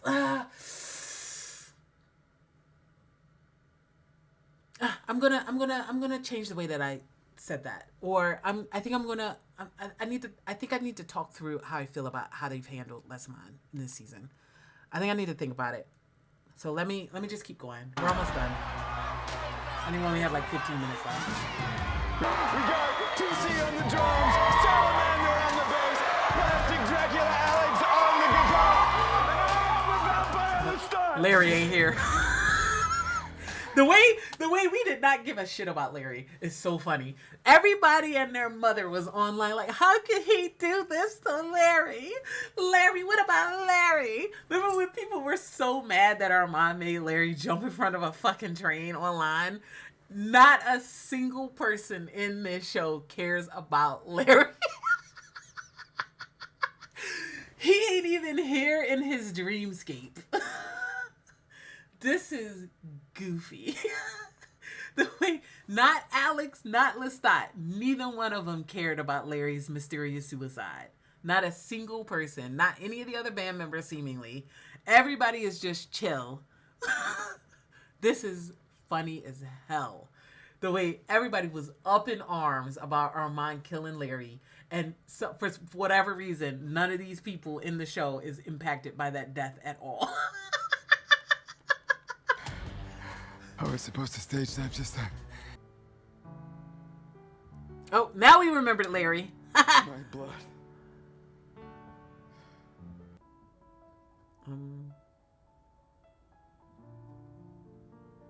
Who the hell? Okay, Paul Delac. He has a hard time saying it. Yeah, It doesn't mean he doesn't. It's just his way. I mean, we know that Louis has a hard time saying how he truly feels about such situations. Okay. For loving him the way he needs to be loved. Why are you conjuring the ghost of Paul Delac? You are a woman. Me too, sometimes. Okay. Oh, are we going to heaven now? This is, I have thoughts. Silver threads. Silver threads. Silver threads stretched out over other threads. This is, wow, they are like 7 books right now in this episode, y'all. You sure about that? True leather of how I got there was explained to me by a man I did not recognize, but who I now call a friend. He told me his watchful operatives were in the park the night Armand and Daniel cut through the fog of love. He was vague about Alex's role. There was, however, nothing vague like this whole season has been vague about Alex's role. About whose idea it was to bring me from my immortal brush with mortality for me to perform. It's like, a second. I just had my head chopped off. You want me to get on stage? Like literally less than 10 hours ago, I had my head chopped off, honey. Like, and you want me to perform on the stage? That's crazy. Thoughts saved them all from my provoked rage. Where's Louis? Okay. He didn't go into the details of his day. I would only hear of them later. Yeah, I bet that was fucking crazy. After the concert. Why did we? No, we should have heard it here. We should. Keep going. After the mayhem. You get torn apart! You do it because I am not going on stage! Not I him. am not fucking singing, you fucking monster! Pause. So, not Gabby suddenly being... Well, she's been a pageant mom this whole season. Are we critiquing the structures of pageant moms? the system of the pageant system? The way that parents exploit their children for monetary and monetary gain, as well as for infamy or fame, and notoriety. Living vicariously through their children, which is a thing that Gabby does with Lestat. So they have lifted the concept of Gabby, the Gabby in the books who lives vicariously through Lestat. And they have reconceptualized that for modern day as Gabby is a pageant mom who is entwined in his rock career and is the one who was driving him to be a rock star and pushing him to doing these concerts that will incite an apocalypse. Is that what I'm saying? Is that what I'm hearing? That's how we've reconceptualized the whole Gabby is trying to live through her son. So we've removed the gender aspect of Gabby, which is that she wanted to live vicariously through her son because her son was a man, and she wanted to be a man because being a man would gain her material power in a world at the time, 18th century France, in a world that stripped her of her autonomy and agency. That was why she lived through her son. And there was a lot more also going on with her and her gender dysphoria, which we've talked about in my videos prior to this. But part of it was living vicariously through him. You're the man in me, and yada, yada, yada. The moi and toi that they've lifted those concepts out of the gender aspect. Although they touched on it a little bit in the conversation with magical Negro Paul over there. Why did did they write that? Why did they make that moment be Paul and not literally anybody else? Also, are we implying that Paul was somebody that Lestat traumatized to the point of death? Are we confirming that he may not have directly killed Paul, like forced him off the ledge, but he actually did have a part of why Paul deteriorated and then jumped? Is that what we're saying? I mean, I've always thought that, like, even if he didn't outright kill Paul or even intend to, that messing with his mind at the dinner table and talking to him constantly in his head actually made him deteriorate further and faster. Like maybe he always would have, but like Lestat said to Louis in that crazy inappropriate moment on the street when he said, "Trust me, your brother longed for that flagstone." Isn't that what he said? It's a crazy line for Lestat to say to him. Even if that is true, and eventually Paul was going to kill himself regardless, we don't know that for sure. But we now have confirmation from this episode that there was some influence of that on Lestat's part. Interesting. I look around my living room where I record this now. Oh, he's recording the Failures album. Okay. Framework. We're in the framework. So this is the future. This is the future, but not as far in the future as with the beginning of the season with Louis and Armand with the missing eye and the missing leg at the auction, right? So it's the future, so it's in between. So it's after 2025, and I assume 2026. No, because we're now back to... No, that's 2025, yeah.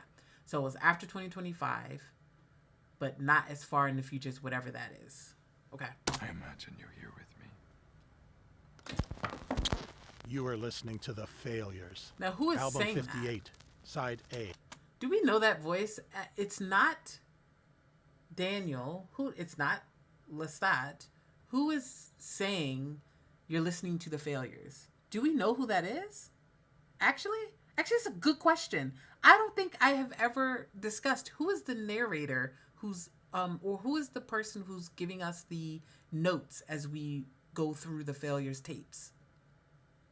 Also, notably, we're on 58, and there's 111 albums, remember? It's like 111, something like that. So we're only a little over halfway through the whole album, all the albums. Which makes sense, because this whole season has felt like a part 1 of 2. You know? Felt like a prequel. As to the Queen. At the beheading bust on the wall. Destruction unleashed. Not all this stuff that's like headless stuff. Regretful dead and the... what was it? Traumatized still alive. That I had made a contribution. Let me take that back.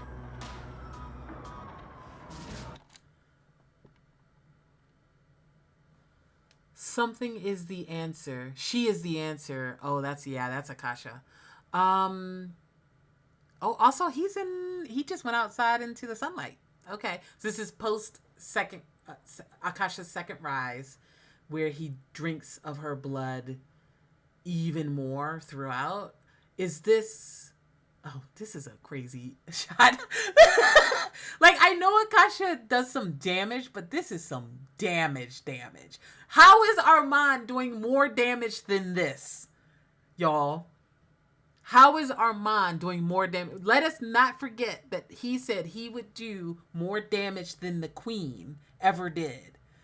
So are we to imply that Akasha did all this? Or are we to imply that Armand did all of this? Like, because what could be worse than what we are seeing right now on our screen? The fault was mine. All mine.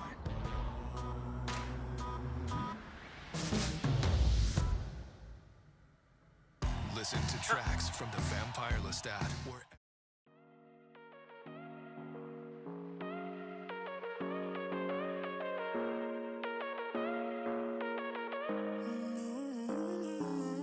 Baby, it's whatever. All this ever, but you long gone, it don't matter.